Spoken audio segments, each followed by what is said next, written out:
And we're live. So this is I think the fourth episode here of Ibn Arabi, the Sufi knowledge of wisdom. And today we're going to cover assuming traits of God and the Theomorphic Ethics. Our last talk was all about, a lot of it had to do with wrath and mercy, but it was a lot more than that as well. But this time we can really go into it now. We we can really go into it now. And I guess I'll do the same thing we did last time because I actually liked it.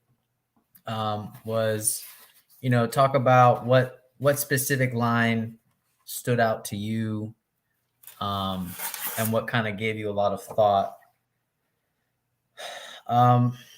For me, it was actually a lot of lines. It was a lot of lines, but for the most part, it was this idea about how moral traits can be seen ontologically. They can be ontological lacks. That really struck me. And that made me go to my favorite line where it says, you have to actualize these qualities to participate in the fullness of existence. That really struck me, because now I feel like there's actual real consequence here. We can't just talk about knowledge and just talk about being. In some sense, there has to be some correspondence to your traits in order to talk further about being. To have a fuller existence, you have to have some type of knowledge about what a fuller existence is. So I feel like there is, I feel like that's stuff to talk about, but I'll pass it on. Dawood. Thank you. It's great to be here to see everybody. What has stood out to me about this part is that the title of one of these sections, just the phrase, Theomorphic Ethics. Just that concept to me is so fascinating and so rich. It is a kind of ethics that, to me, resonates a lot with Plato's Platonic philosophy. And the fact that when we achieve certain forms, when we achieve these virtuous forms of life, when we achieve a virtue in practice, in our character, that is not an achievement that is original to us. We cannot claim its discovery. We cannot say it begins with me here, but it is something that we are producing, that was given to us in a potential form, and it doesn't really belong to us. It has its roots in a divine origin, and the best we can do is to connect with that. So with that concept, I'll also read my passage that I selected. It is page 24 on the right side, the column on the right side.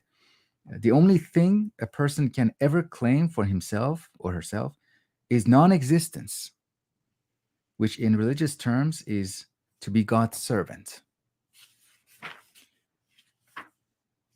Yeah. And before I pass it to Matt, at some point we have to make this discussion explicitly a confrontation with our current age and our current secular culture. And it would be, for me, sad to have these conversations and discussions as a kind of like a sci-fi club or a fantasy club, that, okay, yeah, this is a world we're talking about. Wow, this is great. It's really great. It's like Tolkien's world, or I don't know, some other major fantasy world. But once we leave, then we're out of it. I'm trying to personally find the right connection with this. And I think the way I am reading this is in my dialogue with nihilism in general. So how can this Sufi path be in dialogue with certain nihilistic voices that I also hear and I also can relate to? But I can relate to this too. Anyways, I'll pass for now to Matt. Thank you. So I don't really have a specific line, but like Dawood, the term like theomorphic really kind of hit me. I don't think it was explicitly defined in there, but before looking it up, I just kind of intuited it like meant, sort of we have a divine essence, like the divine is within us, or we can attain it. Um, and then a quick Wikipedia search sort of led me down the definition of like possibility of attaining godhood, which that's something I'm really interested in.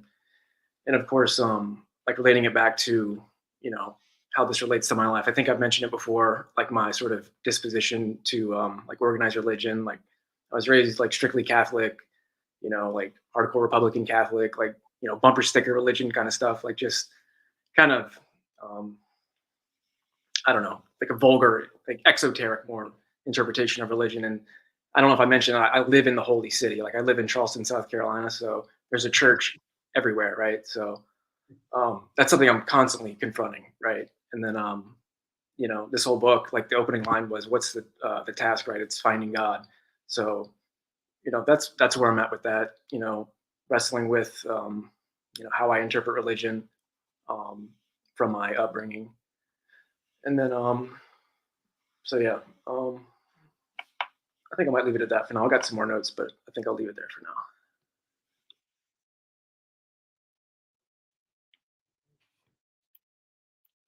Jyoti, you go ahead. Yeah. Hi, everyone. Thank you for this. Thanks, Javier. My best thing actually overlaps what Dawood was talking about. So, the servanthood that he's talking about, and before that, of course, the entire discussion of mercy and wrath. But for me, the takeaway was also when we are talking about this master and a servant, this entire aspect of not he is simultaneously he, that how there is some completely related to what we were discussing the last week also. That's how I was relating it, that there is a need to go through the darkness so that you can come to light. So if you have to reach to the master, or if in the theomorphic effects this divinity has to come to you, then it has to be done through the opposite side of it. Also, it reminded me of my master's years 2 decades back when I was doing Southwest Asia in sociology. The first thing that we were being told about, I don't know how correct I was, that when we look at Islam, it means surrender. It simply purely means surrender. And when I read this, that's what came to me. Yeah, Chetan. Right, thank you.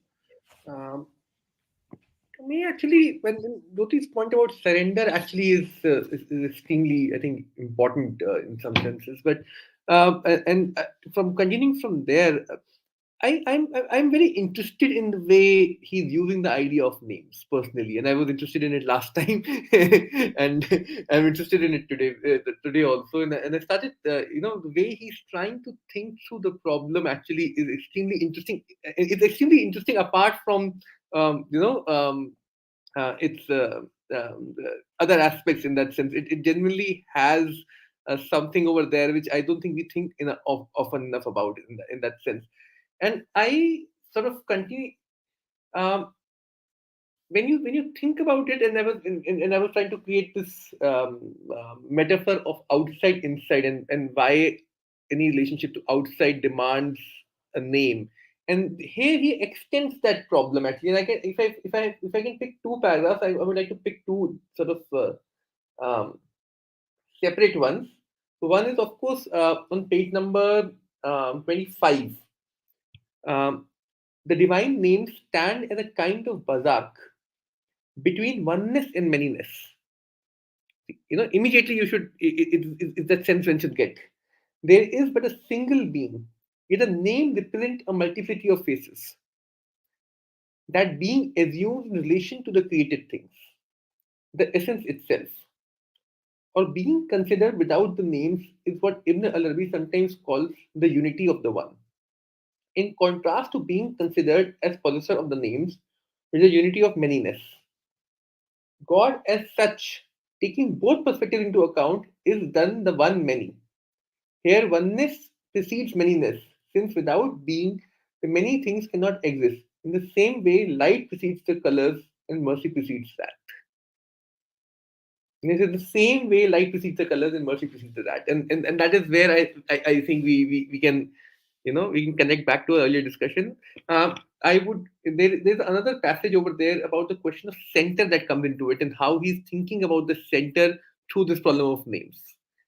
So for him, names becomes the key meeting point between the one and the many, in some senses. The key meeting point that actually explains this transition. And if you look at Hegel seriously, in Hegel, in Ibn Arabi, we have as names. In Hegel, what you have is notion, concept, and they are solving very similar functions in some senses. And yet Hegel is not able to call them names. Hegel gets into that terrain of calling it concept, and he has a whole book on science of logic, and he struggles with that problem in that terrain. And and he comes up and he actualizes it in terms of names, and that has a very different way of engaging with the problem in some senses. And then he can of course say some names come before the other names, and some names take you towards the center, some names take you towards so naming itself becomes an extremely important part of, I think, what human beings engage with as part of this relationship, and how do we think through it. And I would also like to ask Dawood this question. When Dawood is saying that this is a response to nihilism, if you want to interpret it in modernity, I think if you look at philosophies from Nietzsche to Hegel, in that sense, they all are a response to nihilism in some senses. But if you have to seriously engage with Ibn Arabi's work in relationship to, say, modern forms of thought, from, let's say, from Hegel to Lacan, or Hegel to that line of thinking, or even from Freud, Foucault's Wittgenstein, Foucault, that other side. How would you connect this to those knowledges which are already questioning nihilism within our cultural context itself? There is a form of thinking that is evolving from within philosophy itself, which is questioning nihilism. And then you have this. I'm sure if, say, Zizek would be reading this, he would have it would be interesting to see how he would respond to it, because his major philosophical thinking is force would actually be against something on these lines. So how would you think through that those kind of questions? Yeah. And yeah, Matt, we live in India, so we have a temple right outside our house within the colony itself. Yeah. Thanks. That's great. Can I briefly respond to that? And then Javier.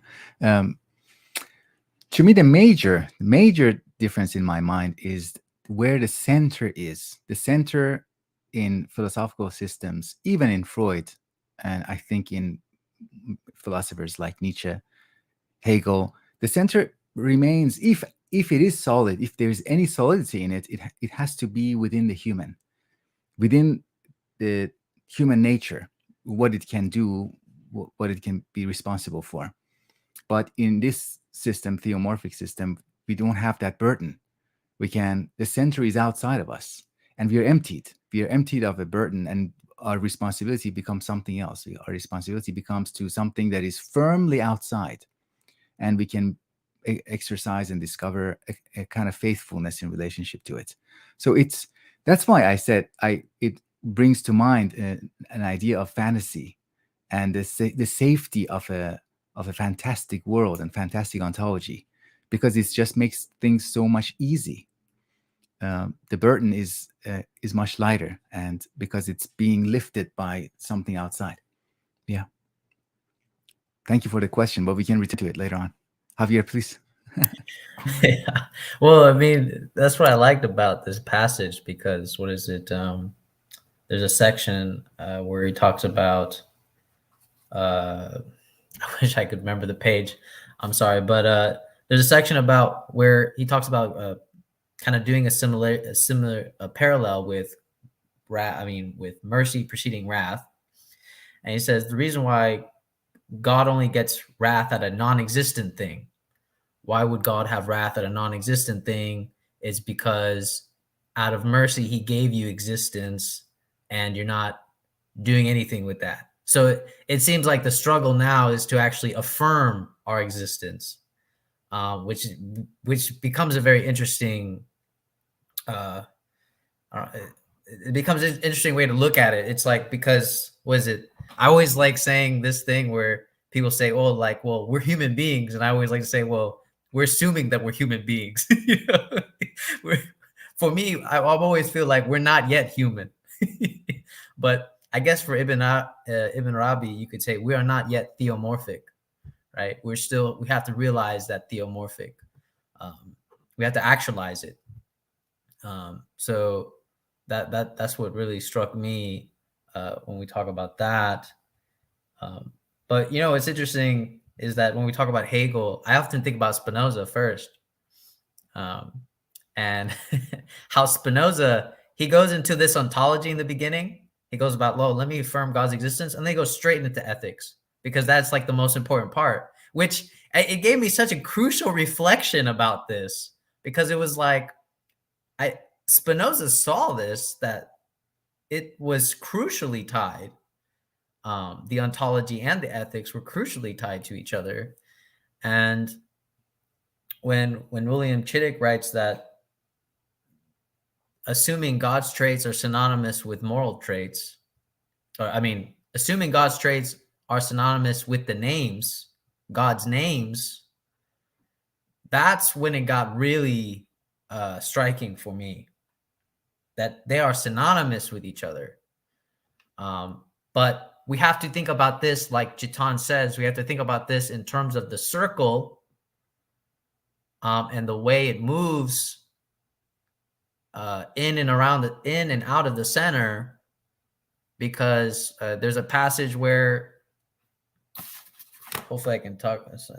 It's page, well, no, not page 25, but I drew a little circle. I drew a little circle. At first I didn't know what concentric circles meant, but I realized it's a circle within a circle within a circle within a circle. Okay, which is an interesting way to think about infinity.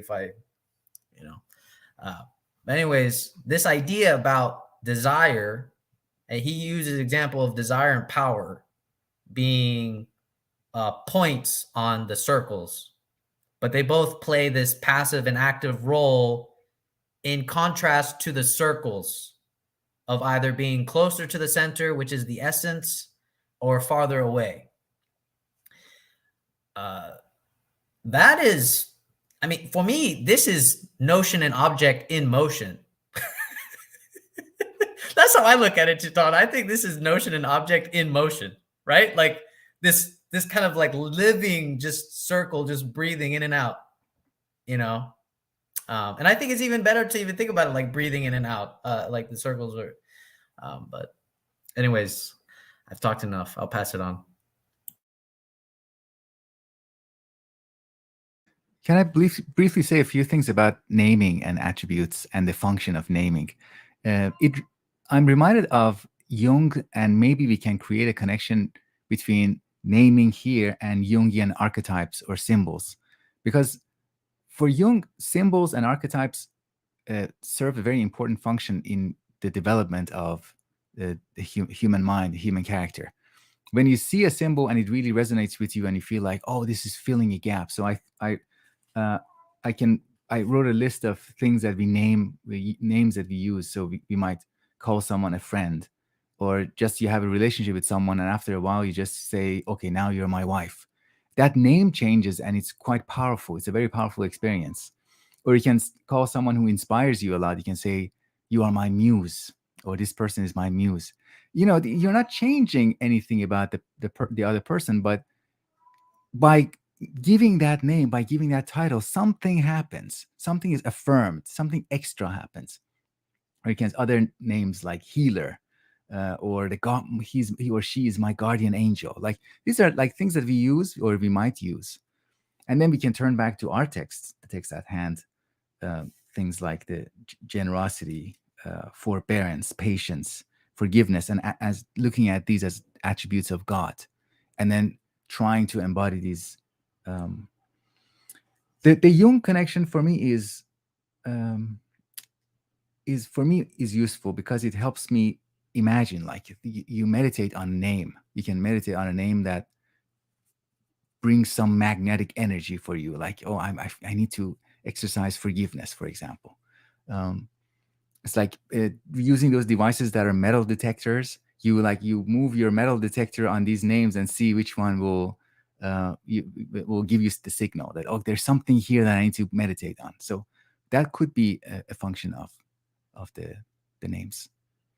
Yeah, and then looking at it in terms of the concentric circles, it's like going back and forth, breathing in and out with the circles, and see which one I need to focus on right now. Which one of these shades? That's it, Matt. Please. Thank you. So this line has already come up from a couple of you. The one where it says human situation in this respect is total slavehood or servanthood, which I did highlight and put a big star because, I mean, as I've kind of discussed already with my sort of history with religion, like that strikes me as like kind of suspicious. Like I'm suspicious of it. Again, so I do have notes on like that in kind of distinction from the nature of the divine, because it talks about the theomorphic entities, us, right? And I think I've mentioned before, like I'm really interested in like the Gnostics, and I kind of use them as like a catch-all term for like heretics. I mean, there's many,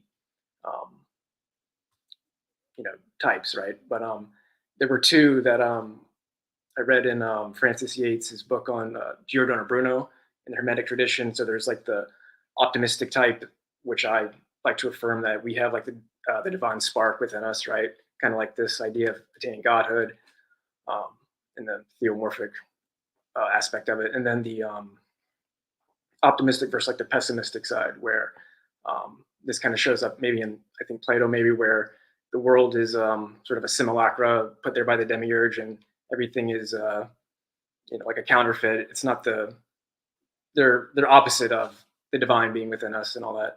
So that's something I've kind of meditated on while reading this. And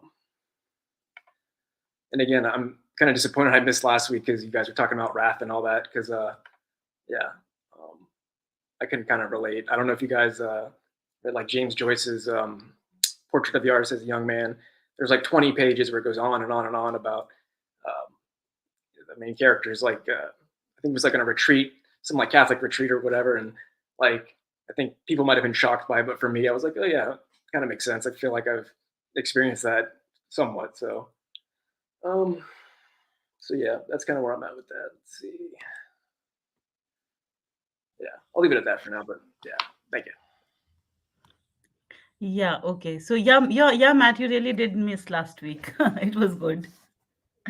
What Javier and Devud were talking about concentric circles, it didn't come to me then, but right now, I was the way both of you were explaining. Elenka Zupanchik's Matryoshka structure just came to me, and when we are talking about this active, passive, and these over here, there is also this kind of gradation that is very much there. Of between things like primary characteristics, I can figure out the line, but what have you were just talking about, and the secondary, where then that's why there is darkness and all of it, and then there is a movement. When we look at the entire identity debate, and when we look at identity and difference, it resonates with what we are discussing here, with this being of he and not he. When we are talking about he, not he, mercy, wrath, or even if we get into other identity discussions over here and locate it in within Matryoshka structure, what we then find as these opposites as two limit points of the same line, where it's not just about friend and foe, and foe is somebody who is not a friend. On the contrary, within friend one can find foe as well, and the other way around, which I felt becomes related with the master servant, he, not he, mercy, wrath, which in my reading of Elenka Zupanchik was what she was trying to get at, though I'm not very sure. Yeah. Chetan? Yeah, this calling back of Matryoshka structure is extremely interesting. It's a structure, where things are kept one within itself in that sense. And, one can't, in some senses, simply get one out without getting the other. Each time you pick one, you'll get the others kept within it in that sense. And yeah, the circle thing that they're discussing, probably Matryoshka is an interesting name, which might help us think through that uh, you know structure. Also, in relationship to responding to, I think, Ibn Arabi's relationship with Plato, um, where he gets interesting actually is that Plato is somewhere, at least the popular reading of Plato is somewhere that Plato is naive about negation, isn't it? Plato's have a being, forms, and he has nothing as a nothing, as two opposite things. That there is a being and then there is nothing. And by the time we come down to Hegel, and even in Aristotle, if you look at it, in Aristotle, you have a very clear cut way to think about truth, in the sense that these are true propositions, and these are false propositions. And the way we know that this is true and this is false is because the false ones have no contradiction. Sorry, the truth ones have no contradiction, and the false ones are contradictory in nature. For instance, I'm sitting over here, so I'm not outside. So if I'm here and outside, there's a contradiction there. And one of the things that sort of Kant and Hegel both sort of make a revolutionary change in modern philosophy is that they bring you a different perspective on negation. And Hegel especially sort of argues that the side of contradiction itself is the side of truth. Side of contradiction is not in any way, that very naive idea that no contradiction is truth is not. And I think I don't, there's always an instinct when you read a text like this that you want to interpret it in terms of modern philosophy that you already know, and you want to see that how it matches up and it should reach up to it and stuff like that. Keeping that instinct aside, we all have that urge in us to make these texts reach up to what we already know in some senses, so that we can feel good about it. And one should keep a little distance from that kind of an instinct. But is saying that, I think the text is not naive about negation in that sense. So that is why it cannot simply be related to Platonic forms, as Dawood's passage itself showed us that non-existence is a very important point of thinking in Arabi's writing in some senses. To add to that, I think very idea of non is extremely interesting. In fact, in my own research on violence, when we think about non-violence, a very easy way to think about non-violence is where there is no violence. But that isn't true. To uphold non-violence, you need to actually go through violence. You need to find a response to violence which actually can uphold the value of non-violence in that sense. Non-violence. So I remember, I don't remember the philosopher who wrote this. There's a very famous philosopher who wrote this. He said, the challenge about being non-violent is that if you can go to a war and still be non-violent. That's the real challenge, that you participate in a war, you have to do what you're doing, and yet you can find a way of, the non as a point of negation. If you think about everything, non doesn't simply negate its object. Non actually finds a way to engage with that object. Non-existence is not simply no existence. It is a particular mode of engagement with existence itself, in some senses. And that negation, that non has to be, I think, one thing that we may want to think more about in that sense. And of course, Dawood, your relationship to Jungian archetypes actually is extremely pertinent. And in fact, if you think about Jungian archetypes seriously, even in Freud, your instincts are always attached to ideas. If you think back about it, our instincts are always within the very unconscious element connected back to ideas, in some senses. And Freud, I think writes about it some bit, and then that connection gets lost. But what is the relationship between ideas and our drives in some senses? But we do know that we cannot have any direct access to our drives without any idea. You can only get access to your drives through ideas in Freud. And I think that gets actualized in Jung in particular way, that gets actualized in Arabi in particular way. That there is something about, and we can discuss why names is a very interesting way to enter into that discussion. But you can see different names itself for these to enter into this conversation. Names, archetypes, concept. I think throughout ideas, history, we are using different names too. And me calling them different names should tell you why Arabi is using the word name over here, and how do we think through it. Javier, can I shoot something at Chetan? So I don't know, why do you say that there is this we need to resist this temptation of finding this philosophical closing points to what we are reading here.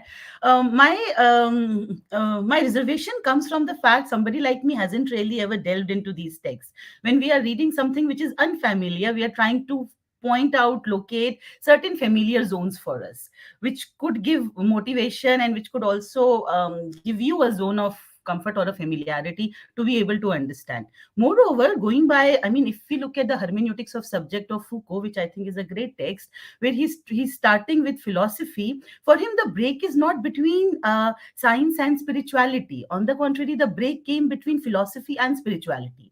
Some of these ideas, if we read from Plato to Socrates, I find them making rounds. And for somebody like me, if you put that kind of block, I can't read a text like this because I haven't really engaged with religious texts or Sufi texts. So, yeah, Chetan. You know what? That is so funny, because when I heard that comments from Chetan, I thought that's a really good criticism of what I said about Jung. And I thought, oh my goodness, yeah, that's right. I should keep Jung out of the picture. I didn't thought about Zubanchik and your comment. But yeah, and there is really a temptation. We should probably acknowledge it and kind of play with it. And just at least say that it is there. And yeah, go ahead, Chetan. Do you want to? Yeah, I was done. Yeah, I quickly respond to both Daud and Jyoti in that sense. My point is not, I do not find connections with modern forms of knowledge that you already. That's not that you should, of course, bring Jung, Freud, everybody, use them whichever way you want to. I was talking about this temptation to actually find the best of our knowledges. What you already, when you start verifying what you already know in the text you're reading, you're already closing the text to yourself. There is that temptation present there, that you want to verify. You're using that text as a form of verification to what you know. For instance, when I pick up and read Hegel, or when I pick up and read Kant, I wouldn't be doing that because I know there's a rigorous study involved in which I have to. So that familiar zone that we are finding with something already makes us comfortable to the point that unfamiliarity loses its ground for us. The challenge actually is that even if you say pick Quran to read, for example, say I want to read Quran a lot, or I want to read, I read Gita a lot in some senses, I read Mahabharata. The challenge actually is to be able to read these texts on their terms, because that's a very difficult task to be done, because the instinct is to immediately read them on our own, the knowledge that is already familiar to us, the knowledge that we are already home with in some senses. The idea is not to use your knowledge. You should, of course, use the knowledge that you know to understand what you're reading. That's, of course, there. But for example, if when I start finding Hegel in this, and I say, oh, this is Hegel's negativity is right there, see, for everybody to see. What I'm doing is I'm probably trying to, find something in the text that I am familiar with, rather than reading the text on its own, writing. And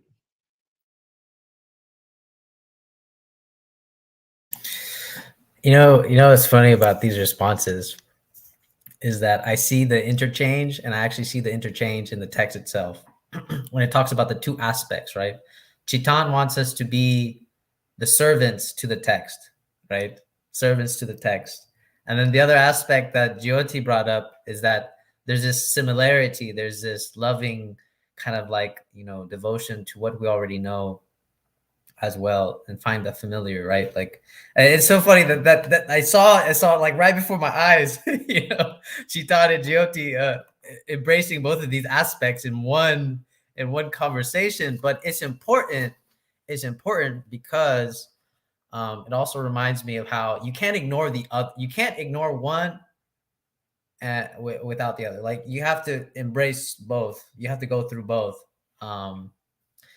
And it's funny because in my notes, when Ibn Arabi talks about this, or William Chittick talks about this, about how there's this servitude, and you have to acknowledge God's wrath first, right? And serve, and then somehow it goes into like being a friend of God. And so now he says something very subtle here. It says she. So it embraces like this motherly aspect, this devotion, this love, which has always been my critique of so many other things, where it's like we can't just have like a strictly like father type of philosophy. I did this in my talk with like philosophy and poetry. Like for me, poetry is like the very motherly type of nature, and then philosophy is that very like logical father, wrath, it kind of embraces those aspects of like criticism and everything. And it also made me think of the Bible, right? Where people like to say, no, let's just read the New Testament because the Old Testament is too much wrath, right? It's too much wrath. But it's important because I thought it was such a good division that Old Testament first, right? Wrath, then love. Which is, I was trying to fathom this because the way he described it in the text is that wrath is a subset of mercy. But we, as I guess non-existents, have to go through wrath first to get to mercy. So it does this like inversion on itself. And that's why I started thinking about when Chetan brought up nonviolence. I thought that was genius because he's like nonviolence. He's like, that's technically, that doesn't mean no violence, And also I wanted to bring this up because none of us have brought it up so far, but it's a very interesting aspect, is how these traits have colors. And I couldn't help but think about, Jung's archetypes as well, right? Like there's images have color. So then these leads to like all sorts of types of things. What color are you embracing? What color? So there is something to say about like mood psychology. That's interesting, right? Dawood, I see that you want to say something. I wanted to just joke and say, what's your favorite color? Ironically, it's black. Maybe that's why I'm always like, we're not human yet. We're still in the dark. And to go to, so I addressed some of Dawood's stuff that he said.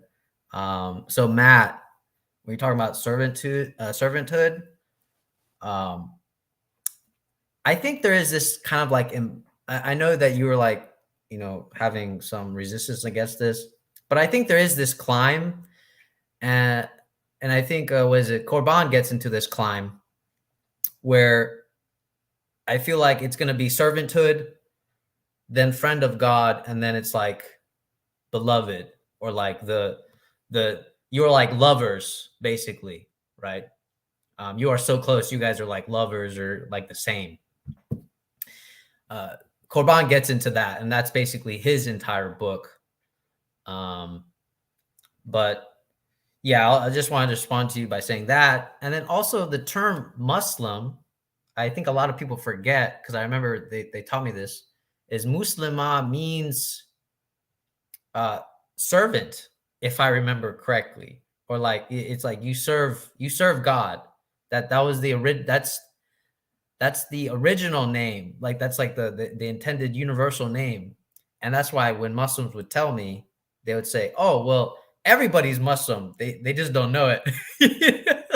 That's what they would say. They're like, everyone's Muslim. They don't know it yet, though.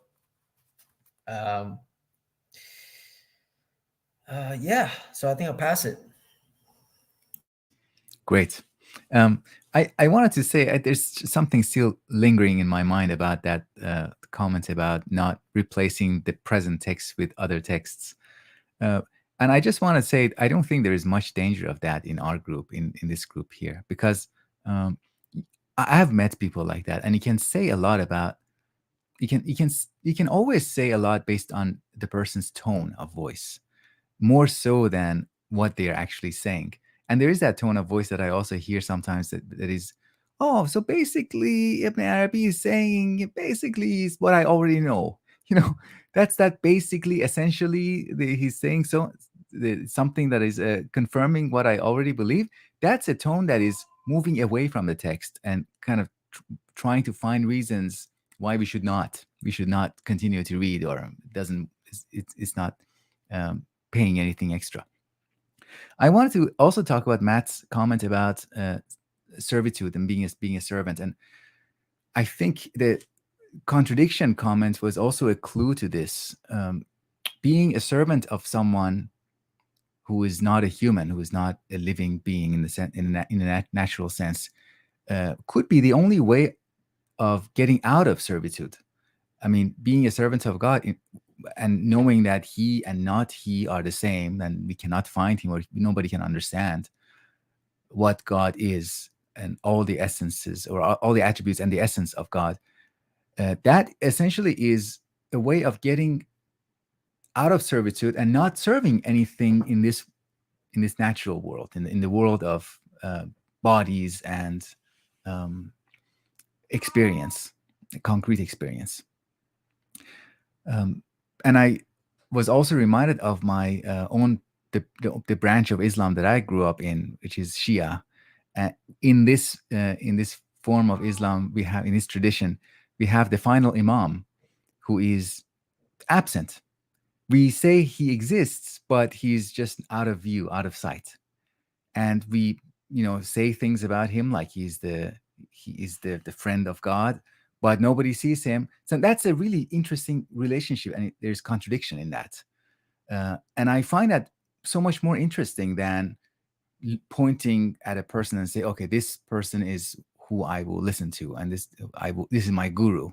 So no, the person that I believe in, the person that I am affiliated with, I have no access to. I cannot talk with. So that's a way of being, in a way, free, and not being captured by gurus, or being able to refuse and reject the powers, the actual powers of the world.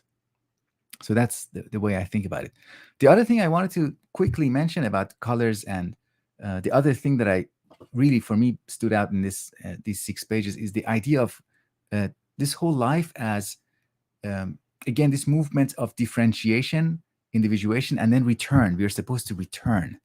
And the way we return depends on how we are living now, the way we have departed from this unity and the one, the way we have been participating in this plurality, and that our way of our individuation, our own personal individual way, might be so maybe unacceptable that our return is very violent and it has that wrath reaction against it. Which to me, that kind of makes sense. It's like, if I drive on the wrong side of the road, I'm gonna get into trouble. Yeah, that's it for me. So let's see. I got you.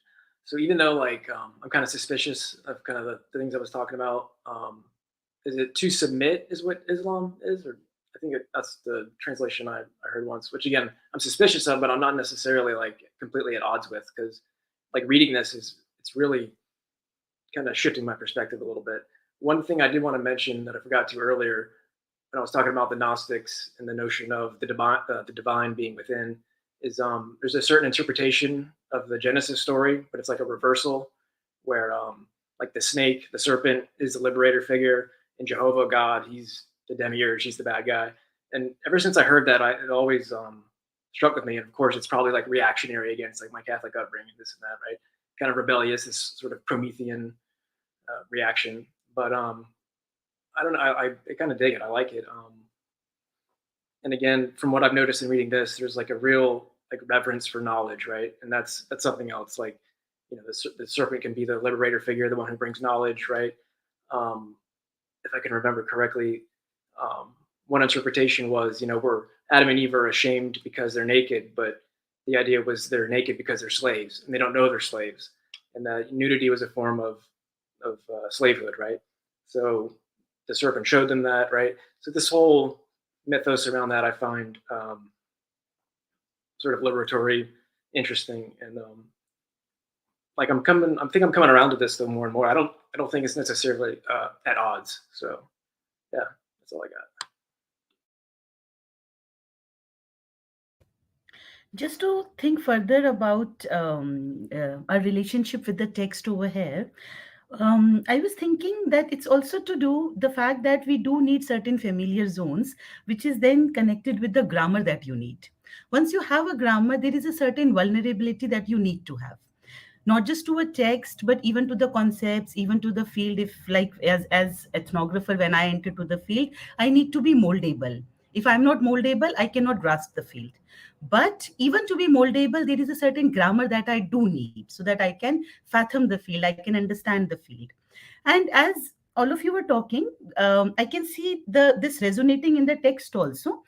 To be vulnerable, to be moldable, to let the unfamiliarity comes to us is exactly about to surrender as well, which is then about to be a servant also. Only when you are a servant and only then you allow yourself to surrender, the unfamiliarity of something will come to you and will change you also, which is then connected with what in theomorphic ethics, and that's what Javier talked about, this interesting thing about mode of existence. So, he says, noble character, page 22, the right side. The noble character traits are not extraneous qualities that we might acquire if we aspire to become good human beings, but which have no real bearing upon our mode of existence. On the contrary, they define our mode of existence, which is exactly to do with knowing something. So these are not the knowledges that you can read, digest, and become good at. On the contrary, there is an ontology over here. There is a being over here. So the divide, as I was thinking, which I see in myself also, there are things I can intellectualize, but they don't come to my body. So I understand, I mean, I can intellectualize about some of these things, but it's a different thing to be merciful altogether. What does it mean, and how it's important to have that in your being? So I think the takeaway, and I think what Chetan was actually guarding us against about this intellectualization, where the grammar becomes too high headed for us, and when we don't let vulnerability, then there is a stopover that the being can also experience in its movement. Yeah. Okay, I'll sort of preface myself over here for like 1 second that I was only making a comment about my own self. I was saying I shouldn't be doing it. I was not saying it about anybody else in that sense. And I was saying it primarily because my innate instincts since my very young age. Philosophy I started reading much later in my life, actually, much later in my life. I started reading, maybe after my master's or something, till that late, that I started getting familiar with modern philosophical texts and modern philosophical thinking in that sense. I've been brought up upon reading different forms of what you might call spiritual, religious, in some senses. That is so. I guard myself against it because I feel that there's a tendency within me when I read a text like this to find what I already know in them in some senses, because and I almost always get conscious that in some senses, um, that I, and as Jyoti said, that I allow myself to be vulnerable uh, with the text. I should not get in it with the arrogance that I know in some senses, and that's all that there was. That arrogance shouldn't become visible to all of you also when I'm talking about Hegel's negation over here. That it should not become that you should not feel that it's through that arrogance that we are making that kind of a claim, and so on and so forth. That was it. That was the minimum. Okay. Um, let, let's get to something extremely sort of which I think we may start to think about. This question of surrender actually is extremely the servanthood. And I remember reading this phrase in some of Sufi thinkings in some senses, that man from his mastery does the job of a servant, in that sense. That and we can let go of Hegel's dialectic of master and slave over here in that sense.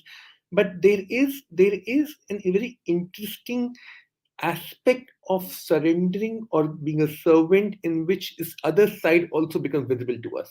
It's like one comes before the other. The very idea of the name, something happens over there. That if you want to actually truly do the job of a servant, you need to be a master.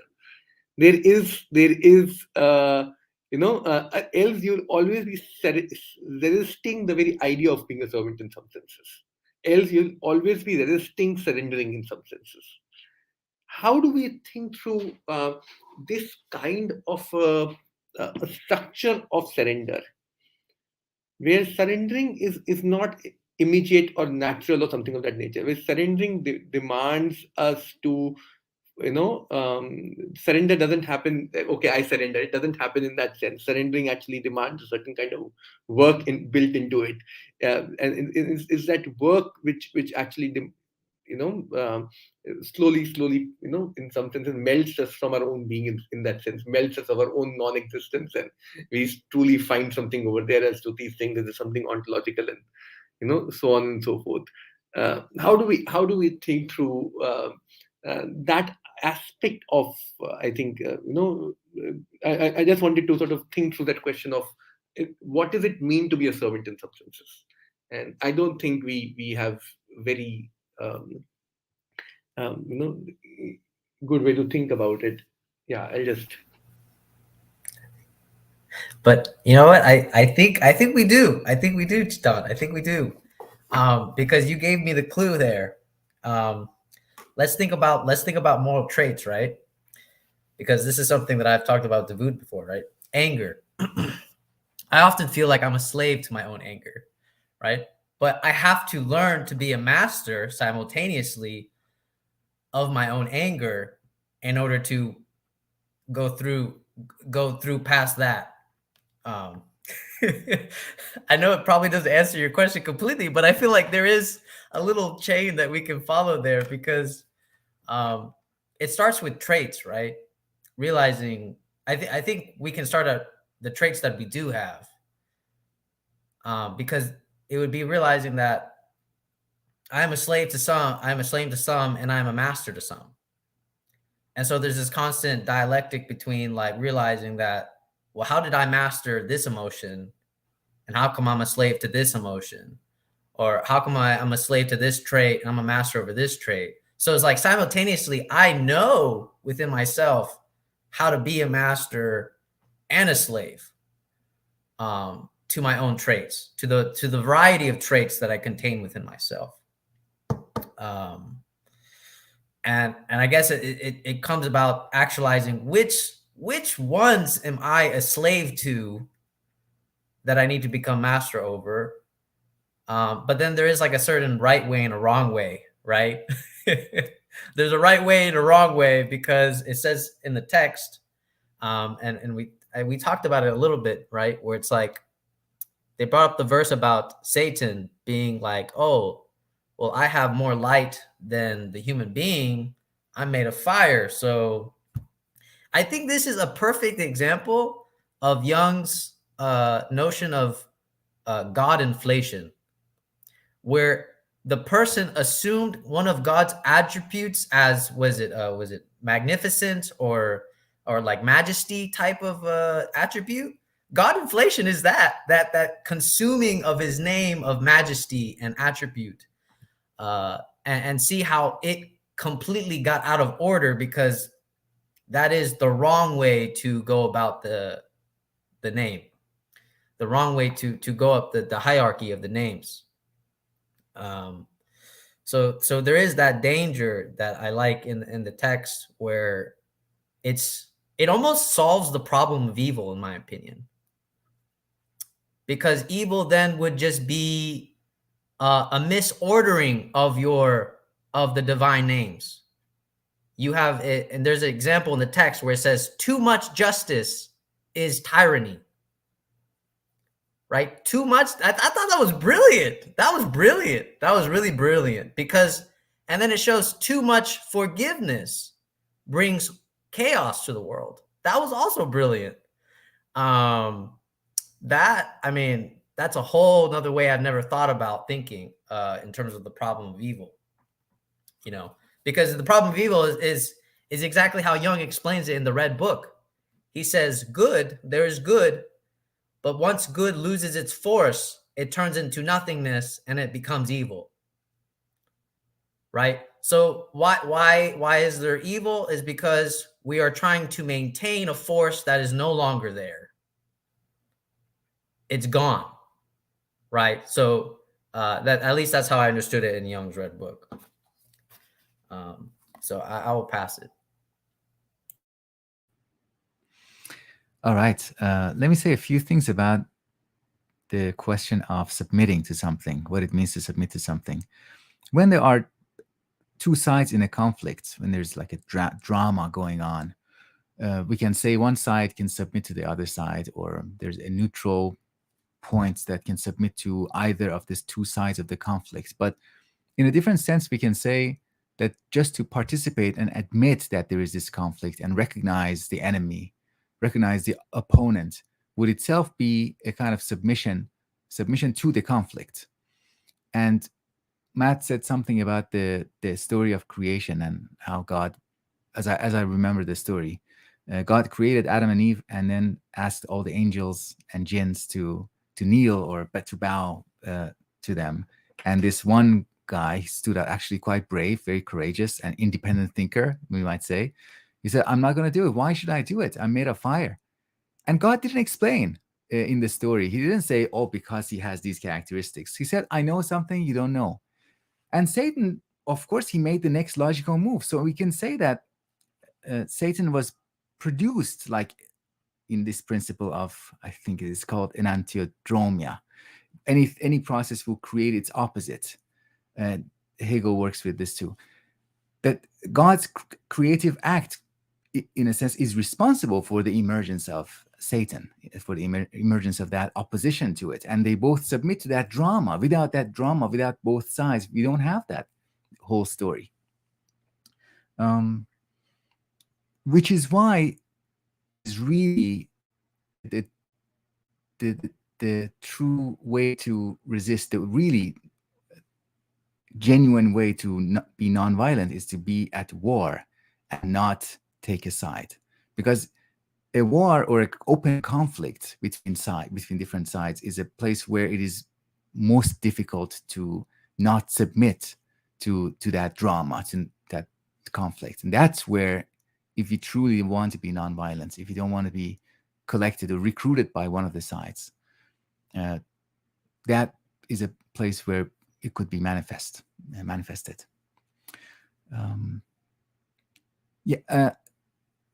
Jyoti said something about that passage. I also really like that passage about the ontological implication of this way of looking at ethics, the theomorphic ethics. That actually was why I said this has Platonic, flavors, because this is anamnesis. You're recalling, you're remembering something that exists already and it's in you, but you're being recruited by it, or you're remembering it and you're becoming an echo of it. It is a very beautiful way of thinking about ethics because it places the ontological weight outside of us. And at the same time, thinking about us living and acting in harmony with that thing outside. I'll stop there. Matt. Thank you. I don't have much of a comment on what you guys were just talking about, but I do find it fascinating, this idea of like interpretation, like getting kind of meta about it, like what we all bring to it, our own knowledge, our own experiences, and how we kind of sift through it. I find that fascinating. And then going back to what Javier said, I did make a note that says balance is everything. I guess that in relation to like the attributes and all that. And it reminds me of, I'm a big David Lynch guy, and I know he's like a transcendental meditator. And in all of his work, like the notion of duality shows up like the show Twin Peaks is my favorite show. I'll interject that anytime. But like it signals, you know, two sides, two peaks. And there's his whole ethos is about balance, right? You know, the coffee and the donuts, and then that's more Twin Peaks references, but stuff like that I find fascinating. And yeah, for him in his work, like balance is key. So that really resonates with me. Yeah, that's all I got for right now. I'll leave it there.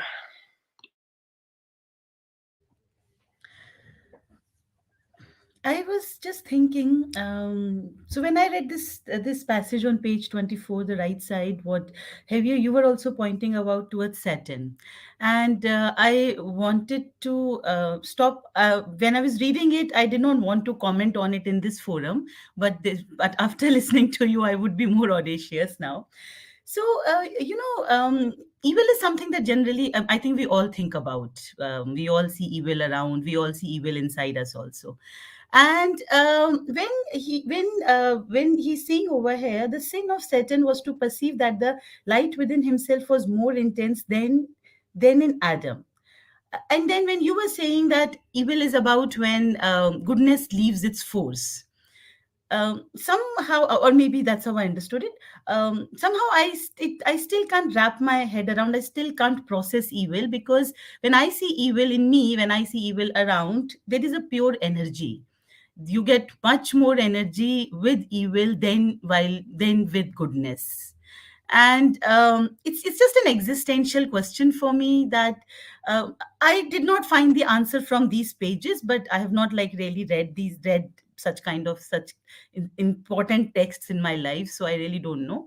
But so yeah, that left me in a conundrum, and I'm still wondering about Satan and evil. Yeah, that's it. I'll sort of start with the good and evil question, actually. Dawood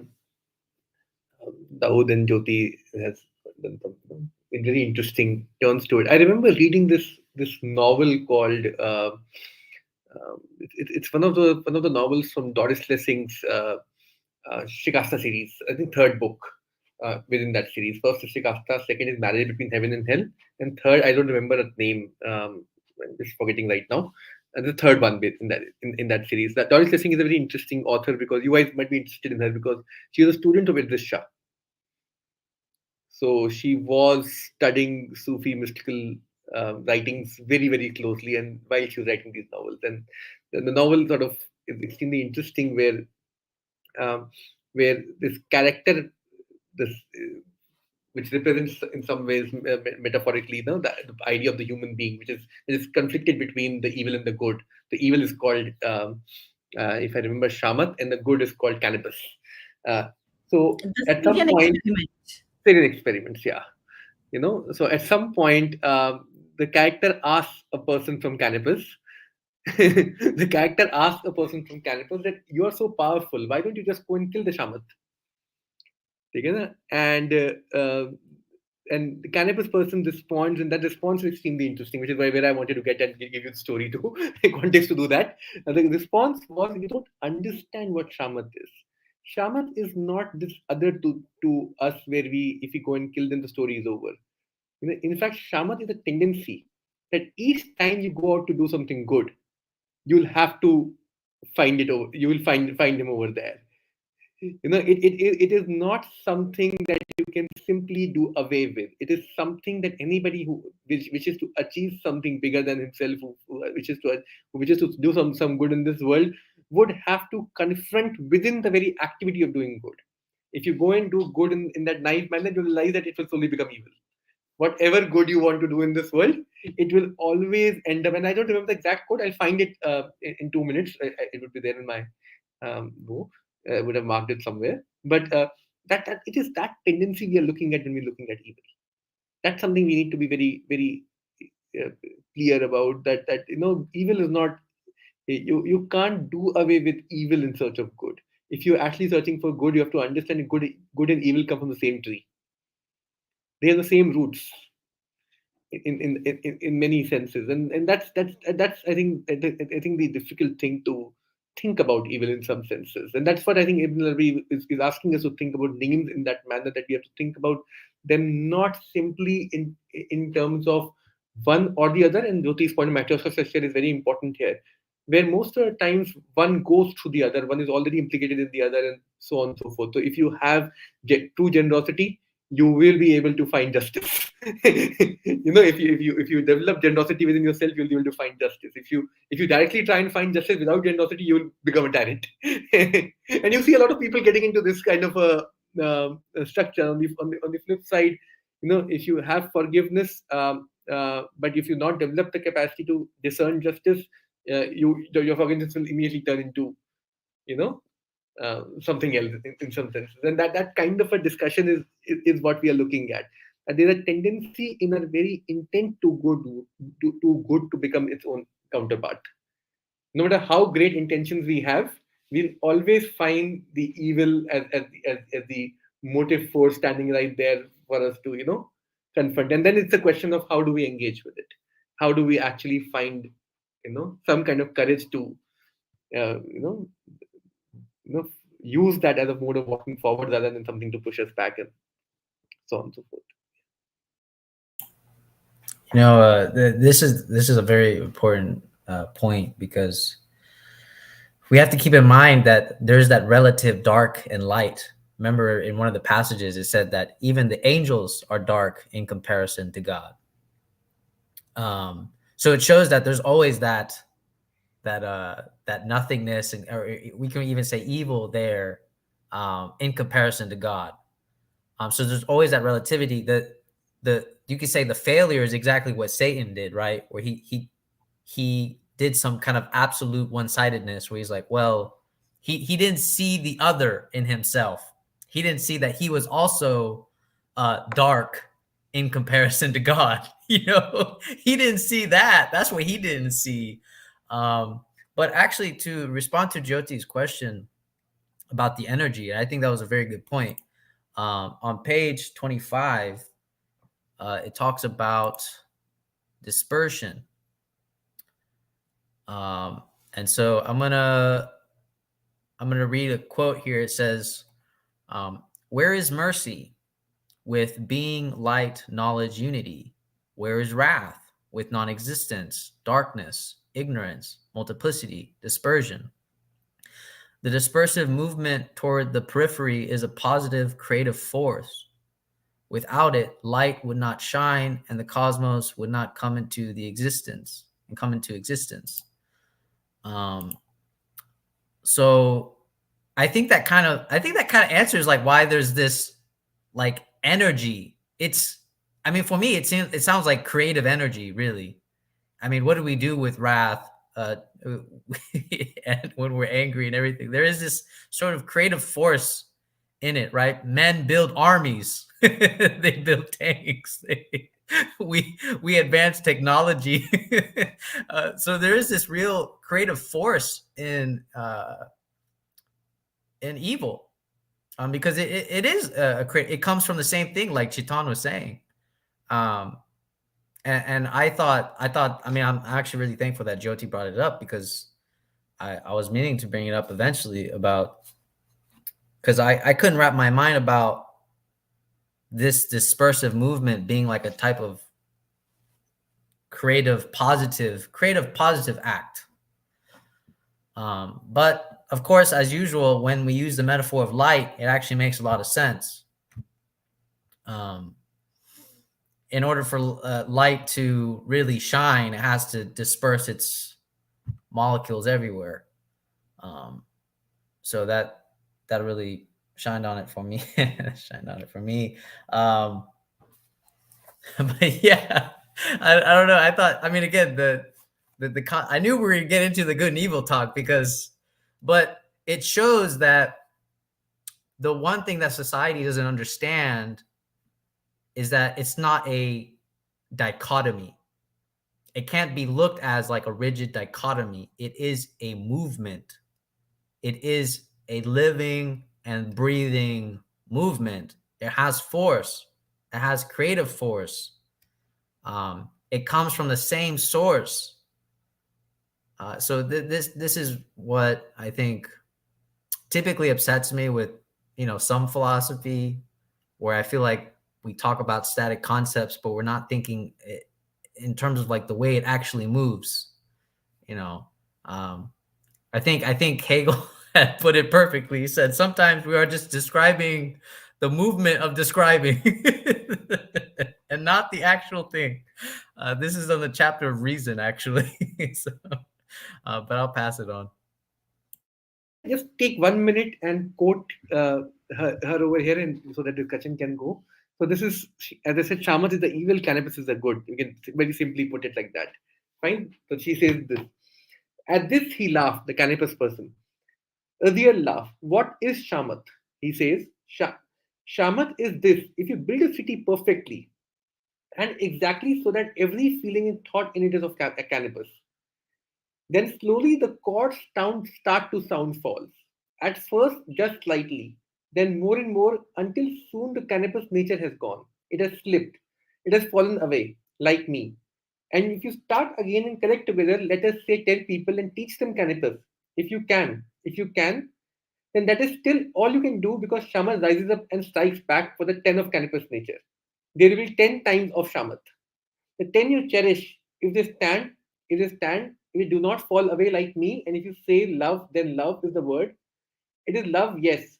But then, and he was muttering now in a crazy restless, wild desperation and misery. But then it is love still but cracked. The sound falls, then faster. And it is not love but wanting, oh, the beautiful one, my beautiful one. The idea being that even if you draw this perfect city with everything perfectly being put over there, you realize that there is something within that perfection that things will start going wrong. Things will start becoming its opposite until we know what to do about that. I see a lot of, there's something about that problem that we miss a lot of times in that, if we think only getting this perfect structure is only getting this perfect, is enough. Yeah, I think I'll allow out. Sorry, out. Yeah. No, that was great. I think that it is important to both see how good and evil are not a dichotomy, and why we are so strongly tempted to see that as a dichotomy, as much as also we are tempted to want to see evil completely wiped out of existence, and why we see that we are inclined to see that as a solution. All those things are, I think, important. I really like that description, Chetan, that every time you want to do a good act, evil is a component of that, like the shadow of it. Like it's necessarily going to show up. And I think we have examples that for us are alive, in like every time you want to, your friend or your family member who has asked to borrow money from you for nth time, and they may not give it back, or trusting someone not knowing if you should trust them, and it is internal to that decision. The temp the shadowy side of it, the decision to, or the inclination towards not doing it, to cancel the decision. At the same time, the flip side of it is how goodness can also only arise from its conflict to evil. Like, it's similar to working out at the gym and the weight. You can say the weight is the evil, and you working out your virtues are like working out in the gym in relation to these challenges. So if somebody is not tempted at all, if there are no challenges against their good decision and good deeds, then that doesn't mean as much as if they are overcoming some challenges, some limitations, some temptations. That really means something. That is kind of like the ground against which, or from which, a good deed can really arise. I think we can connect it back to the discussion of lack and absence, and light and goodness and the divine. The relationship is intimate. That's it for me, Matt. So maybe like one final thought I have is just the fact we're reading about a guy who wrote like 1,000 years ago, and that kind of still blows my mind. Sort of engagement with the past, And we're still talking about issues in the human condition that resonated then, good and evil. I mean, it's still a paramount issue for us. And yeah, I mean, even reading like Plato and Aristotle from 2,000 years ago, or whatever, I'm always struck by it. It's sometimes I feel like it could be written today, and then maybe like vice versa. So yeah, that's something I've been thinking about. Yeah, I'll leave it at that. Yeah, thank you.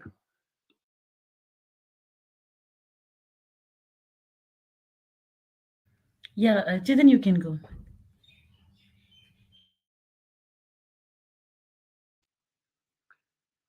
Yeah. So yeah, so that's where I was at thinking about in that sense good and evil, and where and Daud is right that one may think about this question as in terms of when you walk, you need the opposite resisting force. If the opposite resisting force is not there, you slip and fall. That's how walking is. That you need resistance, you need friction from the floor in that sense to walk forward.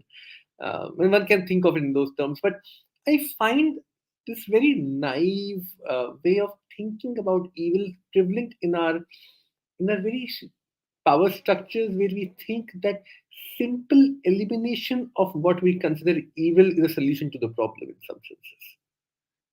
There is, and then Jyoti is somewhere actually right, where she's saying that evil has this pure force in some senses, and we don't realize how much of the energies that we use, if I may use that word, uh, actually have evil origins in some senses. Now we may not be very um, uh, we will not want to accept it to ourselves. How much of the good we do in this world, which has very different origins once we, and that's what Freud is actually telling us.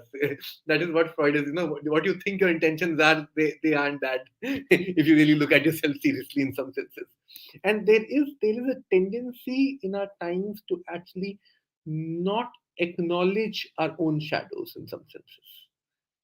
We think of things in terms uh, um, of of justice being embroiled in some kinds of violence, real violence, where we forget that violence as as an act or as an attribute only makes sense when we have an acceptance of the evil or the other in some senses without actually simply thinking of annihilating it. We need to actually make peace and work with certain kind of evil rather than simply saying that we need to finish it off.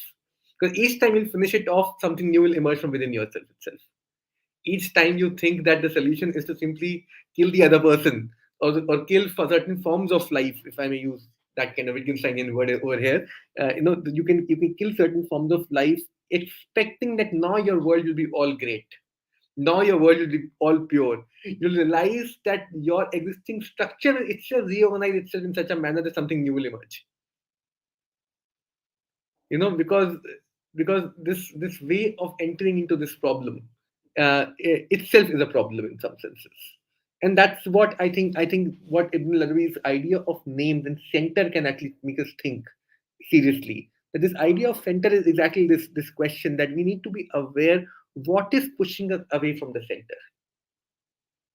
How do we build in that kind of a way of locating ourselves, that what is it that is pushing us away? At what point are we becoming people who are afraid of our own selves, our own shadows? Because what we are trying to you know find in the other is actually first a part of our own selves in some senses. What we are hating in the other, in that sense, what we are generally disgusted in the other, is actually more a structure of part of our own selves, and then that's something we need to be able to think about you know much more seriously. I found that quote. If I can have 2 minutes, it's a very interesting quote here. I just I'll just read it. On the question of non-violence, and it takes us back to the same kind of a discussion. Give me a minute. Give me like, is it okay if I read it? Yes. Yeah. Give me 1 minute. I wanted to read it with you all actually.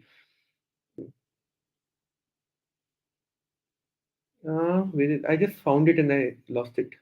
Uh, give me 1 minute. Okay, I'll read it in the next round. I just lost it. Give me 1 minute. I'll just find it again. I'll read it in the next round. If you can give me 1 second. Yeah, it's there. Can I read it? Yeah. So he says it is necessary not only Who is he? Who Paul is this Ricker. person? Paul Paul. Ricker. So it is necessary not only to retain as a formal truth the non-violence of discourses, but to bear witness to it as an imperative. That thou shalt not kill is always true, even if it is not applicable. He who upholds it continues to recognize the other as a rational being and attempts to honor him. Furthermore, he retains for himself the possibility of again entering into a discussion with the adversary in time of war. He will never commit an act that will render peace impossible. In this manner, the pressure of a morality of conviction can be maintained on the morality of responsibility. The place of the testimony of non-violent man remains marked in history.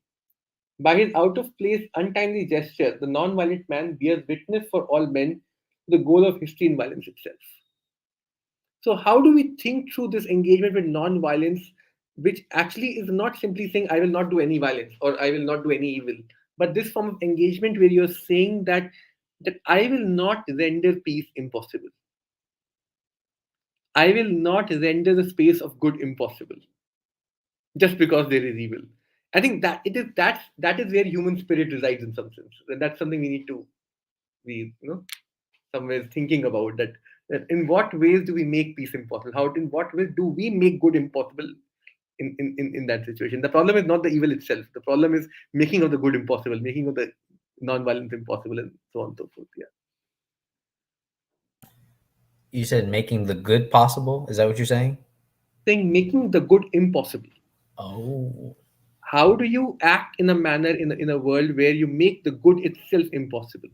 So if you look at many of the wars that you fought in the past, the US's war with Iraq or Afghanistan, and what you see is the very capacity for good being made impossible in that situation. In the very act of doing good, in your mind, you're doing this anti-terrorism, whatever justification you have for those wars. Essentially, what you're doing is you're actually killing all capacity for good within that space. You're killing all capacity for peace in that space. How do you become a man who can recognize another man as a rational human being, where you as a person is not somebody who will make the very capacity for non-violence, peace, good, generosity impossible between you and the other person? You may want to act other ways. That's perfectly all right. But how do you as a man make the very capacity for anything good impossible within that relationship? And that is where you have to see evil in some senses. Yeah, that makes sense, because and this is like the important point that a lot of people don't see, is that in order for you to maintain what you're talking about, Jatan, they have to always see the other in themselves every single time. That would be the sustaining of that. You have to see the other in yourself every single time, and the other has to see themselves in you. If I phrase that right. And and that's why I always laugh when I hear like my friends say, "Oh, well, if we just murdered every single murderer, if I'm like, what?" If you did that, you're the murderer now. So murderers, that means you have to kill yourself now. If you murdered every single murderer, you'd have to kill yourself on top of that, right? So, and that's what people don't see when they talk about this absolute elimination, because absolute elimination, there's two sides to it, right? There's absolute annihilation. There's that surrendering is a kind of absolute annihilation. But then there's the other version of absolute annihilation, isn't there? Right? That exterior version of absolute annihilation, where you just want to wipe out everybody. So I felt like that's very interesting when we look at surrender now, where there is annihilation in both of its aspects. There is,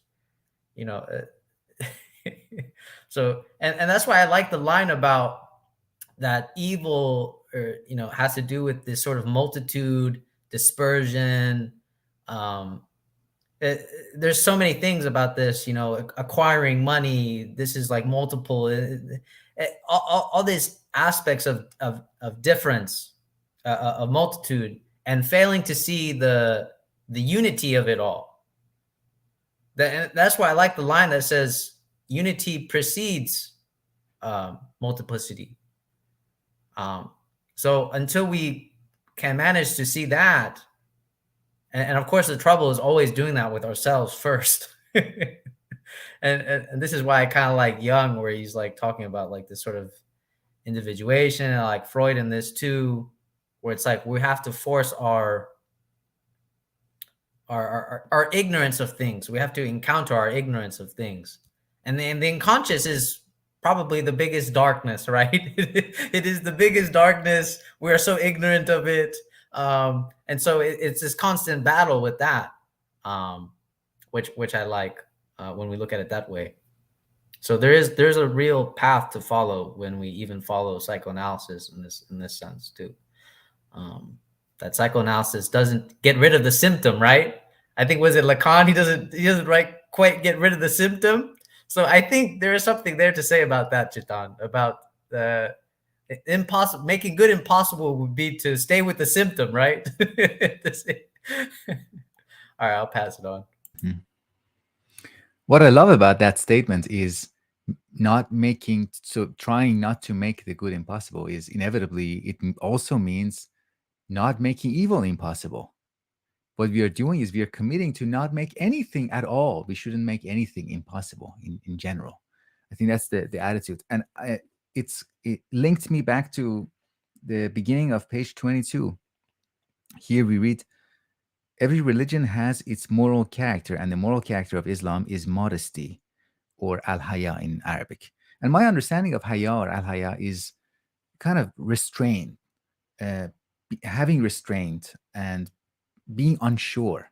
It's kind of, we can imagine somebody being reserved, unsure, lacking the kind of confidence that decides with certainty, like I know which option to choose. Somebody who has haya is unsure, maybe a little bit even shy, humble. And that humility, that modesty, one of the things that it does, one of the consequences is that it keeps things possible. It doesn't hurt possibilities. It doesn't reduce the number of possibilities. Somebody who is very confident and arrogant and interjects into conversation and eliminates possibilities, that's doing the opposite of that. So I like this line here. Yeah, there are certain things, unfortunately, about religions that we don't observe by meeting representatives of those religions. But in theory, when we read about the religions, we read a lot of good things. Like in principle, haya sounds great. Anyways, that's it for me. Thanks a lot. Someone else can go if they want. I just want to say I've really enjoyed this. All of your comments have been very, very enlightening. Thanks, guys. Yeah, so Matt, last time in the earlier round, you were just talking about going to Plato, Socrates, and how they resonate. It took me some time to process that, and I feel the same thing in the sense the discussions that we are having, how these knowledges have been there. When I teach students in my classrooms, and they wonder that, ma'am, all of this is like 1,000 years back, 500, 400, and still we are stuck over here. And it's amazing to see that how these knowledges have not become part of our life and our structures, our education, our families, our friends, how we have completely evaded all of it. In India, we call it Kali Yuga, so it's like we are going through some of the darkest phases of human history. That's one thing. Second thing about evil, I was thinking of the text of Hannah Arendt, Eichmann in Jerusalem. I'll just come after Chetan because I have to attend to doorbell. Sorry.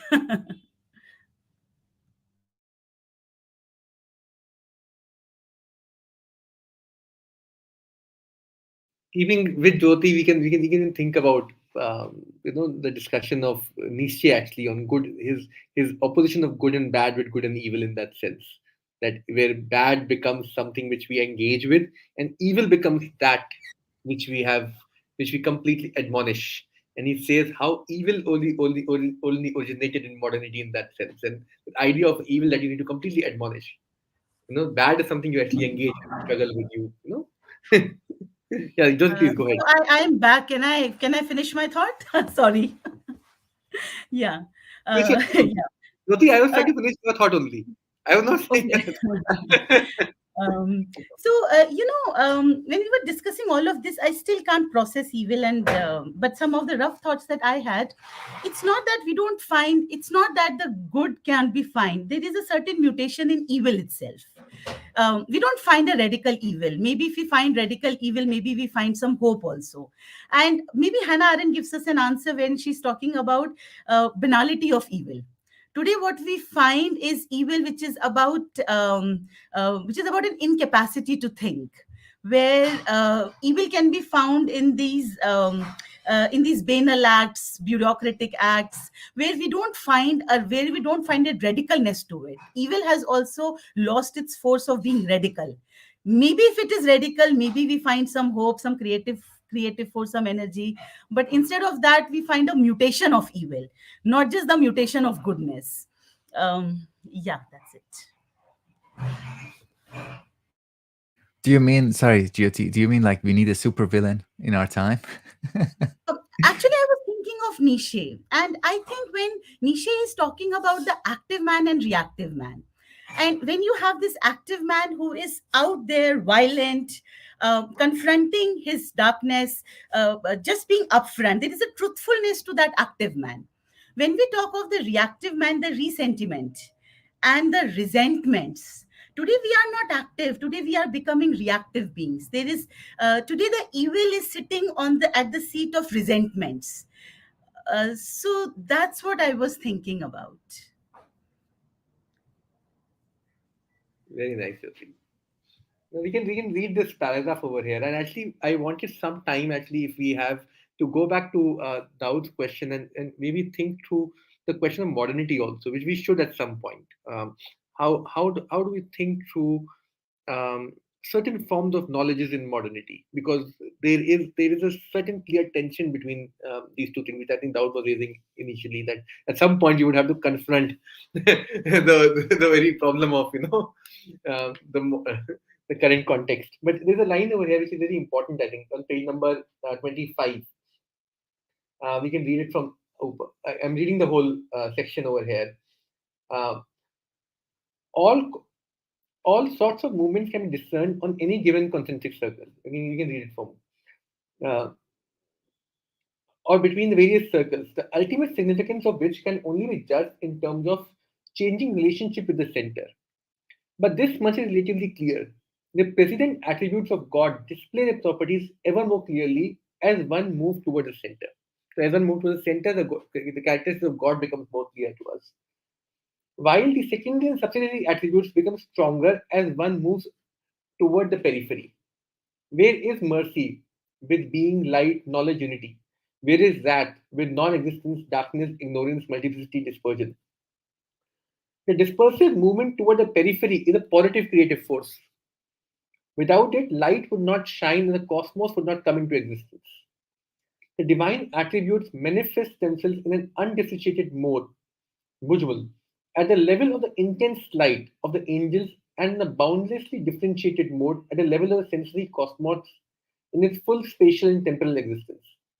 But once this full outward manifestation is achieved, it is time for the unitive movement to take over, and an active and conscious participation in this movement is the exclusive prerogative of human beings.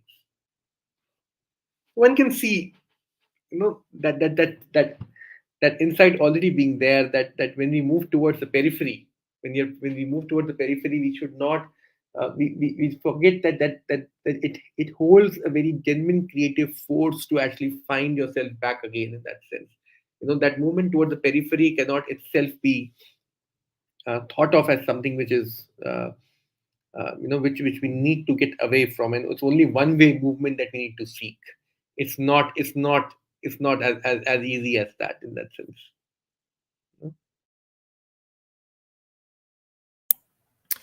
Yeah, and I think this kind of capitalizes on the man. I hope I can find it, but one of the important attributes was guidance. And in the text, it said something along the lines of like, there's misguidance, but misguidance is also mercy. But it could take a long time for you to realize that it's mercy. Yeah, it's on So page number 26, last paragraph. yeah, yeah. So that concept made me think about, you know, this modern times and what Jyoti was talking about. That yeah, all the guide, all the knowledge is right there, right? But then we're getting further away, and it could take us eons to get back to what we were supposed to get back to, right? But this, I mean, I don't know. I started thinking about like a child, right? When my mother would say, "Well, I guess you want to learn the hard way." I guess you want to learn the hard way then. You know, you want to learn the hard way, then you go learn the hard way then. And I'll be like, "Oh, I'm so sorry, Mom. I should have listened to you." You know, I feel like that is the situation that happens in our society a little bit. That you know, we're gonna come across this emotion. But I like also what Jyoti said about the, you know, when we talk about evil, there's that seed of good that's in there. And I want to bring it back to the context of modernity, where everything that we label good, we have to realize that there is a bad aspect to it. And I feel like that's what people don't acknowledge. It's like this absolute freedom is good. Oh, equality is good. No, there is a seed of darkness for all of those. And I feel like that is something that it takes much more. It would take much more knowledge to discern, you know. And I feel like that's the part that we really need to like look at. You know, if these are very popular attributes to hold for a just society, freedom, equality, and so on. Well, we need to really think about where is that little seed of darkness in freedom, and where is that seed of darkness in equality. Um, if we want to really adequately address the issues that people want to talk about, you know. So and that's why I don't like this sort of absolute annihilation. Because then what is freedom, and then what is equality when we start talking about sort of absolutes? There's always something relative to that. And I think, you know, like Chitan says, everyone thinks like the perfect city is going to be the one that's all equal, all freedom, no evil, you know, just perfect. You know, we one day we will reach to where there will be no such thing. I hear this all the time, and the moment I hear that, I get really scared. I get really scared because then I can tell that the banality of evil is going to kick in. But no, I thought it was so great that how evil can sort of transform itself. And I think that's exactly going back to like misguidance, how it will take us longer now to discern what we're actually facing. The path becomes obscure because we've gone further away. And so now we gotta go back and start retracing our footsteps. I'll pass it on. As I was listening to you, I was thinking about one major difference between our position now in history and Ibn Arabi's position, and Muslims who, or any religious person who grows up in a traditional condition where things are taken for granted, that yes, I belong to this tradition. If somebody asks you, are you a Muslim, they'll just say, yeah, of course, this is just an obvious response. Or I'm a Christian, or I'm Jewish. But for us, it is a decision. That's why I don't think we can really escape this ironic distance. For us to say, we have to think and consider, and they say, in what sense I am still, religious, in what sense I'm not. And because we want to, it's a lot of good things that come with that. We can feel at home in many different traditions and feel a sense of familiarity. But now let's transfer that necessity of decision to these center, close to center and far from the center, primary qualities and secondary qualities. Was that the language here? The close to the center and far from the center, or close to the periphery. When we go to the periphery, we get to darkness, we get to the unjust sides of existence. And when we get to the close, those are the primary, those are the divine, close to the divine essence. So for me, I can decide to say, yes, this is where I identify the center as here. Light is my center. I don't see any way out of that, because I acknowledge the choice of somebody else who is more maybe cynical, more pessimistic. They move to the dark side and say, this is the real stuff. That light that you are celebrating, that you think that's divine and God, that's the accidental side of existence.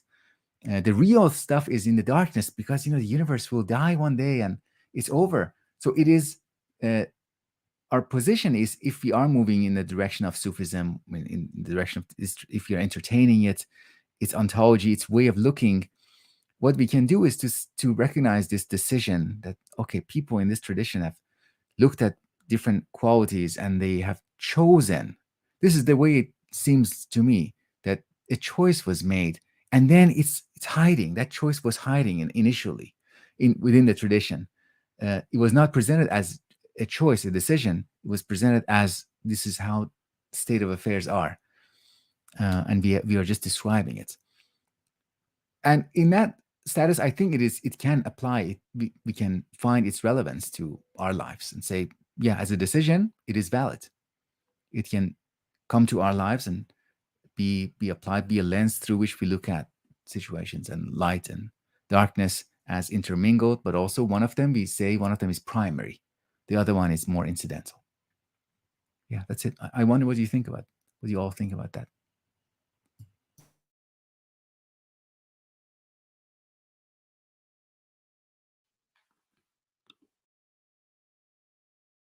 Charger. I gotta grab my charger real quick. 1 second, guys.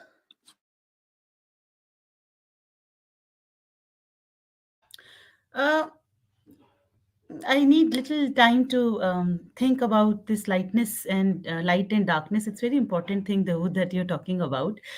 I want to connect this with what Javier was talking about in connection with modernity and the evil. So when there is, and over there, I find this creative force that I guess we are trying to struggle with in this particular book. When we really experience evil and we see evil for itself, it's not just creative force. One can also find some goodness wrapped around it. But in our own moments, whenever we experience evil, when we see evil, we try to calculate, rationalize. That's why when we are in love, or when we look at a young child who has not really entered into the business of calculation, there is a purity that comes. If a child is angry, child is angry. It's like a dog. When a dog is angry, dog is angry. And that over here comes the discussion of last week also, when we were talking about when you love someone, and when Chetan was talking about, one should also be able to then when you love someone, the beloved should not only see in the divinity of you, but also should see the monstrosity in you. Which then comes in, and that's why I think love becomes a very interesting and a powerful emotion over there. How it gets corrupted, and I that's why I feel maybe the evil that is over here, and that's how maybe I am struggling, because the evil that Ibn al-Arabi is talking about and the evil that we see around, there is a distancing over there.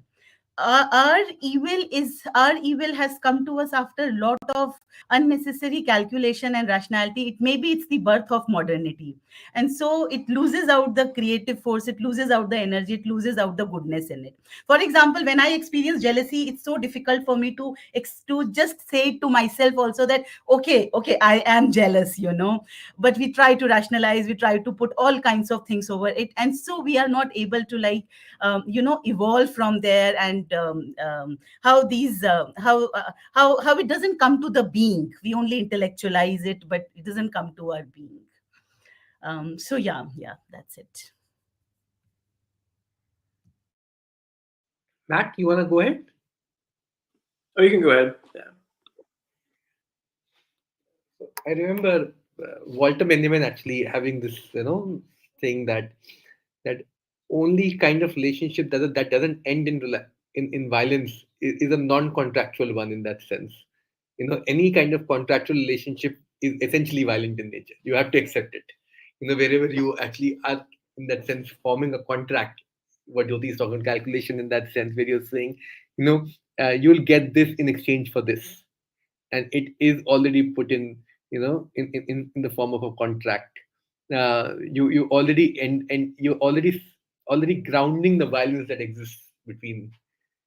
And of course, I think there's a lot to be said about this problem that I think Jyoti and Daud actually are thinking about in terms of the problem of modernity on one side, and how modernity really conceives of evil. And I'll just take 2 minutes over here to maybe think through with you all how to think through that question. Apart from what Arabi is saying, in Arabi is saying, one of the challenges actually of thinking about modern forms of evil, and and one begs to ask the question: is there any other form of evil that exists also or not? Now, one of the challenge of thinking about modern forms of evil is that modern forms of evil actually are evils of great deal of um, um, great deal of certain forms of activating certain forms of virtue to its other side.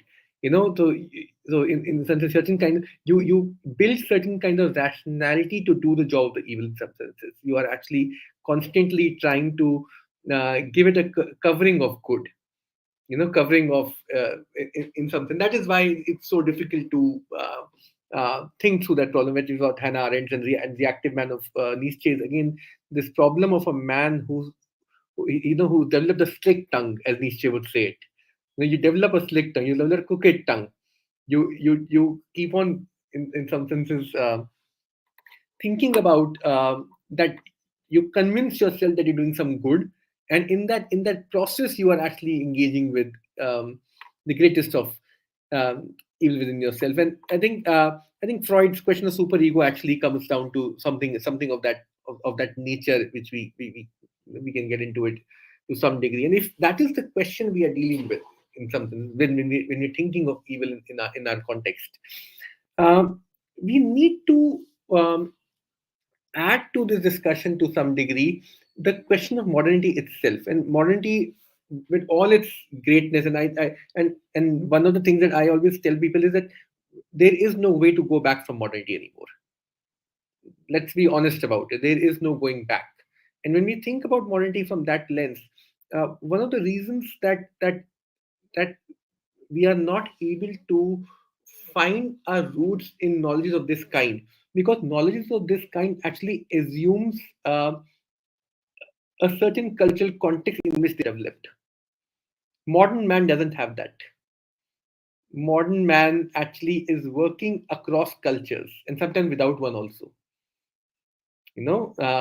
How do we think through, because it's easy to develop a knowledge in a context where certain codes and practices are already given to you, and you can find a certain representation of good and evil within those cultural contexts.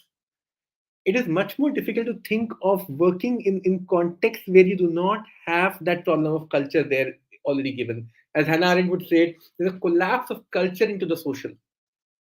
We don't have that anymore. And the solution is not to go and find it again. Solution is not to, okay, fine, let's develop a singular culture for all humanity. That's not going to happen. That's a dream. That's never going to happen. And I remember Idris Shah saying this somewhere, that if you are to really affirm Sufism is not this one form of knowledge that emerged in Islam. Sufi thinking actually is a form of knowledge that exists across cultures. It is a natural roots that it would, any culture when it would start forming, that form of knowledge will come alongside it.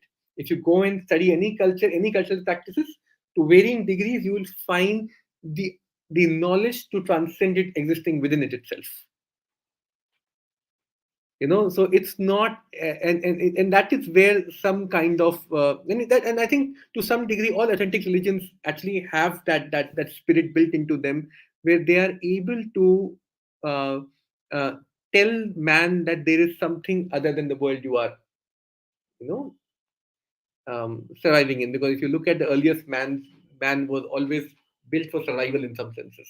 The problem of, the the ego instincts in Freud, in that sense, that a man who has this instinct to survive first, and for that he'll do all sorts of things, and he would. Let's be honest, there is a wildness within the very act of living which we have to think about, and within that wildness, but there is something more that comes along with it. There is some excess which we can't really reduce to only survival as a human being. And one of the, I think, big challenges for man is that man, as Javier very rightly said, man is probably the only animal who does not know that he's a man in some senses. There is no manness to us.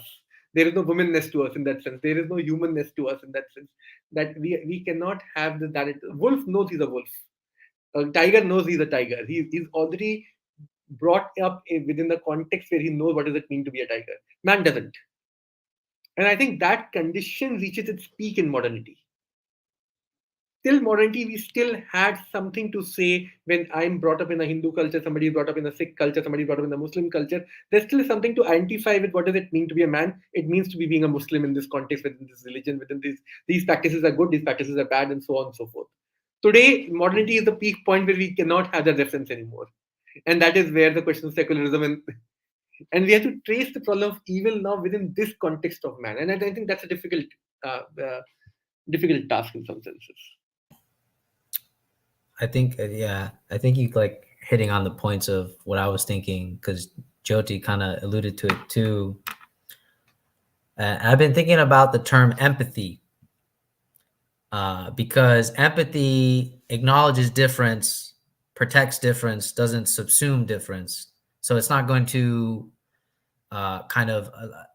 it's not going to be like, oh, we're all going to be the same. We're all going to be a culture of one. And the thing is, what's great about empathy is that I feel like empathy always transcends a lot of the one-sidedness, ironically, right? So in every culture, there is this aspect of like loving and empathy, like pure empathy. But to go back to like almost like the situation that we're in, it reminded me about why Nietzsche calls his book Beyond Good and Evil, because it's like he wants to say you need to go beyond the dichotomy, but then also we can't go back, right? We cannot go back. And that's what I love about that. And I also love how he says that the man is a bridge. So that means we can never be satisfied. And that's why we're always lost, because we have to keep going. But there's something else I want to point out, that when Nietzsche says God is dead, so did Satan die. Satan died too. And that's where I feel like Hannah Arendt comes in with the banality of evil, because once we can no longer acknowledge, we're just, taking this aspect. Once we can no longer acknowledge an evil, acknowledge a God, we lose both. And then we get this weird intermixing where, like you had said earlier, that we like to lace it with good. We like to lace it with good, that we're doing good, but we're doing good. But then the significance of Freud, right? Where when he brings about the instincts, why does man hate the idea of determinism? Is because ultimately he doesn't like the idea of being a slave to something, a slave to being something else. And then when Freud talks about instincts having like some control over us, for me, this already proves the basis that we are in a mode of servitude already, but we just don't want to acknowledge it. It's only when we acknowledge it that we find a way out. and that's like the funny part to me about this like, oh no, Freud no, and Jung, but they're both proving something about that there is something greater than us, and we submit to it anyways. And the idea of the unconscious for a lot of people is just appalling. The very fact when I bring up the idea of the unconscious, other people, they're like, what? No, I don't believe that. There's no way. But it really shows the symptom of not wanting to acknowledge the dark side of that, the unconscious. So I'll pass it. Yeah, just a quick note. I really like that, looking at Sufism as a moment that, in general, it's a form, or it's a evolution, a development that could happen in any tradition. It reminded me of the Wittgensteinian moment in philosophy, for example, or another French philosopher I really like, who's also has done who has written on mysticism and within philosophy, Francois Laruelle, non-philosophy. I would say mysticism is the more general concept that Sufism is a species of it, maybe, and it points. I'm not sure if I want to be comfortable with that. It sounds right, but it's at the same time points to a kind of universality that we are supposed to reject. Yeah, that's it. I'm kind of running out of steam. Let's see.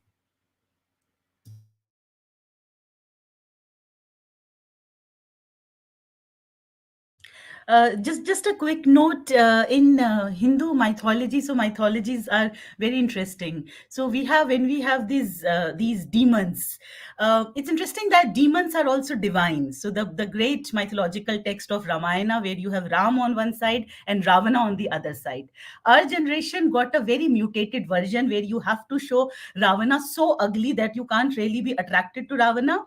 But when one goes to Ramayana and leave, Ravana also had there was hope, and it was not so it's not that demon and god and demon, they become two separate things. Divinity is something that could actually be traced in both of them. It's today, for ease, for convenience, that we have to paint them black and white, as you were saying, good and evil. Yeah. Forget that Ravan was one of the biggest bhakts of biggest what do you call bhakt in English? Disciple. Disciples of Shiv the Yeah. god. He got all his virtue Destroyer. from. He was supposed to be one of the greatest kings. His kingdom was very happy and prosperous and all of that stuff. There was no issue there. Yeah. On the question of universality, and that's a very pertinent point in some senses. That what is it that we struggle with when we struggle with universality? In that sense, we struggle with that we take away the particular characteristic of something when we make it universal. Essentially, broadly speaking, isn't it? When you make something universal, what is it that you're struggling with? Struggling with that you taking away its particularity. On the flip side, um,